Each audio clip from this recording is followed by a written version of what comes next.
Сен неге менің артымнан үнемі қуып жүресің? Түсінбедім.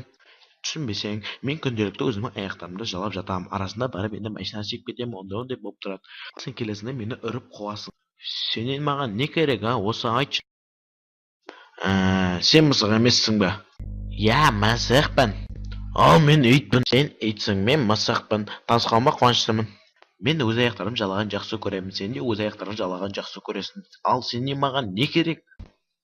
Мен сенің көтіңді тістегім келеді. Құры кет, тіпті керемет. Мүмкін сен менің басымды жарғың келеді ме әлде жоқ па, Жоқ, көтіңді тістегім келеді. Ал егер де мен дробовигін шығарсам, сен әлі тістегің келе ме менің көтімнен, Айта. Жоқ, сен неге бұрын бұл дробовикті шығармадың? Менен қашып жүрген бұл дробовикті осанды қалтамнан тауып алдым. Сен мысық емессің бе? Сенде қалта жоқ. Менің мамам кенгуру. Бұл сенің басыңды қатыра ма? Мен жай ғана сұрадым ғой. Сен қазір мына дробовикті алсаң менің көтіме тығасың. Ешқандай сұрақ қойма, дұрыс па? Түсіндің ба? Иә. Тіпті кереметке жазыламыз.